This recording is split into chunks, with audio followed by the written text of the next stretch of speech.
In 1841, a college was founded at Kingston, Ontario. It was granted a royal charter by Queen Victoria and called Queen's College. It was a small college at first, founded to train ministers and school teachers for Upper Canada. However, the paths of learning in a young country know no limits. Though founded by a church, Queen's was dedicated to a nation. Today, her many limestone buildings are a monument to educational progress.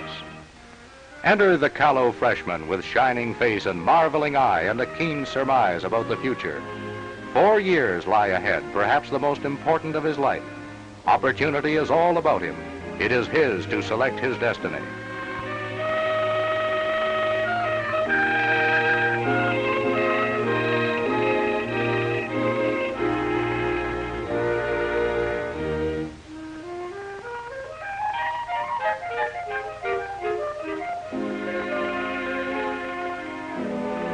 And so to class. In the Humane Studies, classrooms are filled with young men and women thirsting for knowledge. Teaching is modern, methods up to date. In classes numbering sometimes in the hundreds, teaching efficiency must keep a high standard. Advanced or specialized classes are broken down into small seminar groups. Their intimacy makes for spontaneity of thought and expression. The humanities are basic to education, but learning does not come only from reading and discussion or from listening to lectures. Usually it demands personal investigation and experiment. Doctrines and theories acquired from textbooks must be put into practice. This is a fundamental of Queen's educational policy. In all faculties and all subjects, students learn by first-hand experience. Knowledge is not just a phrase in a textbook, it is complete understanding. The Chinese say that one seeing is worth 1,000 tellings. Experiments become vivid mental pictures through actual demonstration. Perhaps that's why Queen's mining men are found all over the world. As students, they learn their mining technique by actual experience with miniature mills and smelters. As graduates, they are in demand along the frontiers of civilization, wherever big men are needed for big jobs. Test rooms in the Queen's powerhouse make invaluable mechanical laboratories. Practical demonstrations and experiments are made on all types of engines and motors. A modern sewage disposal plant gives familiarity with the sanitary problems facing cities of today. The Miller Museum is a mine of geological information. Once again, textbooks are merely a guide to knowledge. Fieldwork is essential to surveying classes. Year after year, Kingston's old McDonald Park is plotted from end to end by embryonic surveyors. Medical students go through 6 years of intensive training, 6 long years of instruction and careful guidance, 6 long years of study and experiment.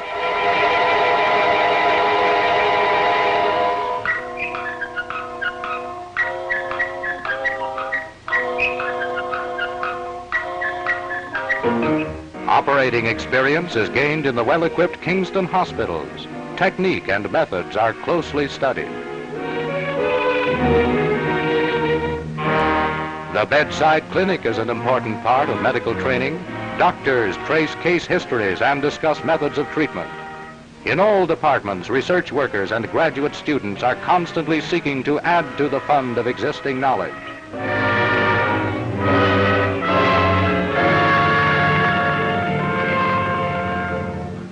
However, there is more to a university than mere classes.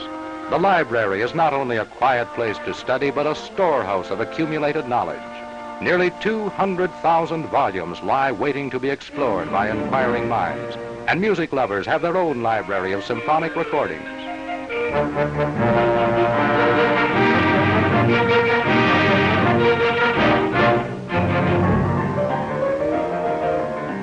The main residence for women is Banri Hall, erected through the efforts of women graduates. In its cheery, club-like atmosphere, long-lasting friendships are formed. The Students' Union is the center of campus life. Here men of all faculties gather to relax or perhaps to read quietly in the memorial room. The Union also houses the newsroom and office of the Queen's Journal. Issued twice a week, the Journal keeps undergraduates posted on the many campus activities.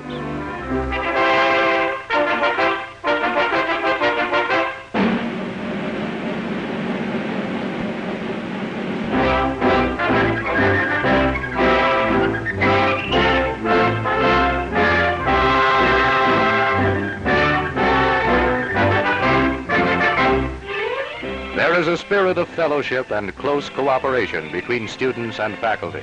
Professors are always eager to help and advise, whether the difficulty be academic or otherwise. The campus is a melting pot of opinion. New contacts give fresh viewpoints. Minds, though poles apart, meet on common ground. There is mental stimulation, new angles on old problems, better understanding both of men and men's affairs. Discussions when the world of knowledge is traversed from metaphysics to politics. Interest in new subjects quicken the imagination.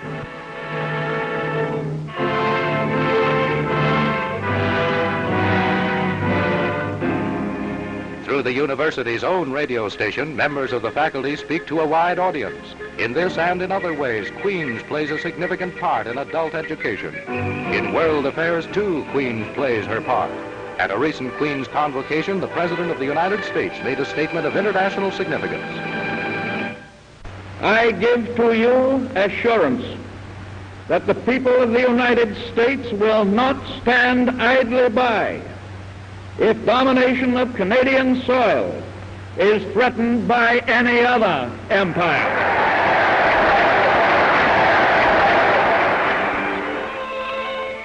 The summer school is an important part of Queens. Those unable to attend winter sessions work towards degrees during the summer holidays. And when regular classroom work is over, there is relaxation and pleasure to be found on the campus. It may be an art class under the trees. It may be some impromptu game.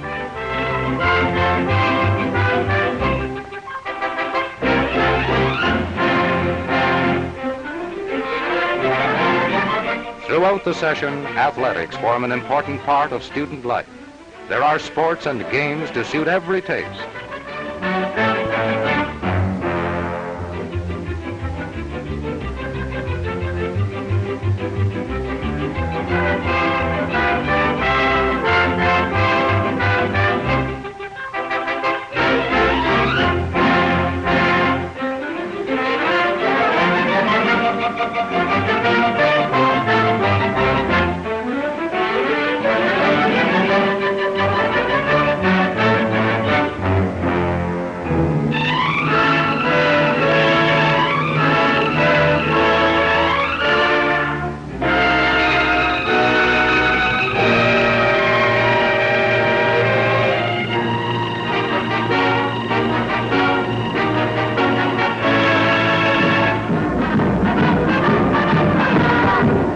But as in most Canadian colleges, football reigns as king of sports. Crowds flock to the Richardson Memorial Stadium for the annual games with McGill, Toronto Varsity, and Western. Intercollegiate football is rich in color and tradition, and thrills there are aplenty as the old tricolor fights for a win.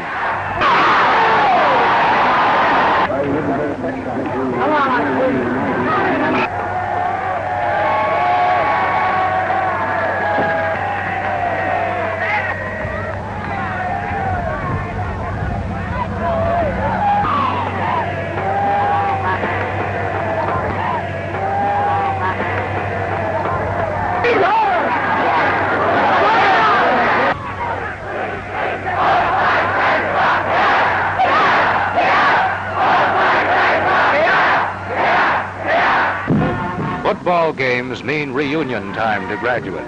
Old friends meet after many years apart.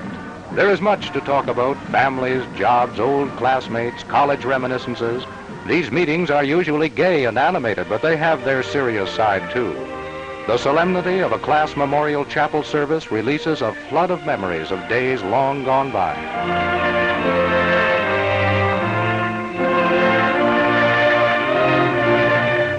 These men and women are Queens. They stand for everything she represents, reflecting the ideals and aspirations of youth. For the final test of a university lies in its graduates, the men and women it gives to the world. There is an intangible quality to Queens which proclaims itself in the character of its alumni.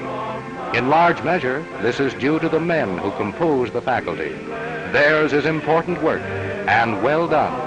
So well done that when the paths of learning merge into the highway of life, the new graduates approach convocation with mixed emotions.